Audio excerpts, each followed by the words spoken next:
Comment résoudre une équation du second degré? C'est parti.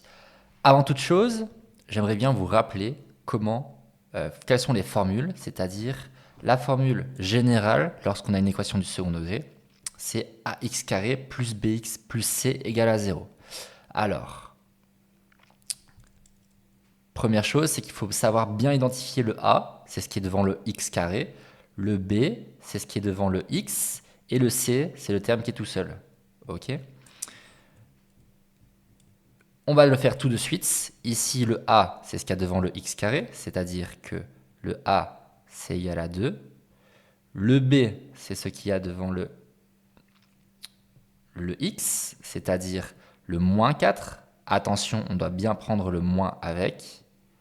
Et le c, c'est le terme indépendant, c'est-à-dire le moins 6. Encore une fois, on doit bien prendre le moins avec.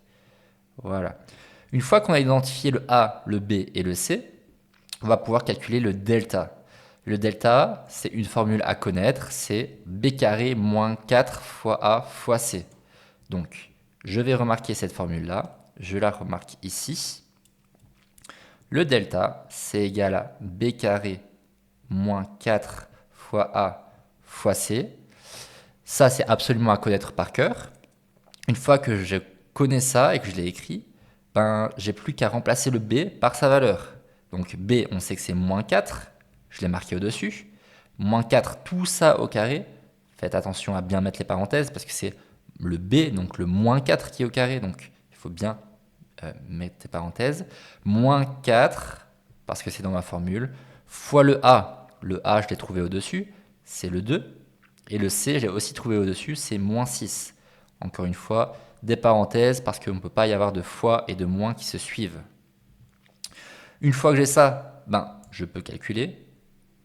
Moins 4 fois moins 4, les moins se simplifient. Donc ça va donner 4 fois 4, ça va donner 16. Et moins fois moins encore, ça va donner plus ici. 4 fois 2, ça va donner 8. Et 8 fois 6, ça va donner 48.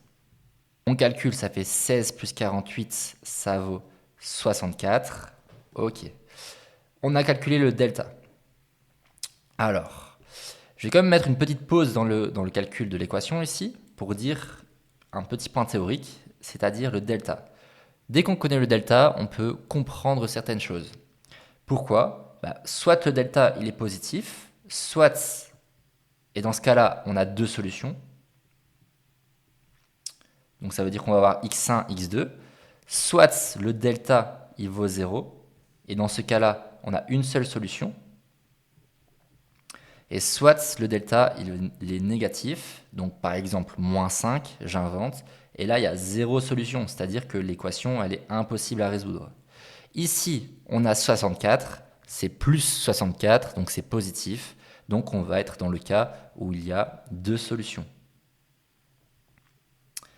Ok, donc j'ai calculé mon delta, je sais que c'est positif, donc je sais qu'il y a deux solutions. Maintenant, je vais pouvoir calculer x1 et x2.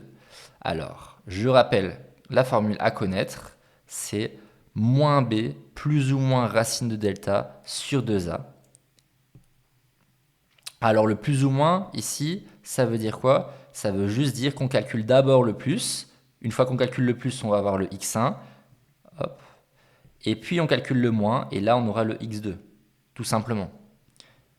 Donc je vais réécrire la formule pour notre exercice, c'est-à-dire, donc c'est moins b plus ou moins racine de delta sur 2a. Donc je réécris ça, moins b. Alors b c'est moins 4, donc je vais faire moins 4. Plus ou moins racine, le delta je viens de le calculer, c'est 64.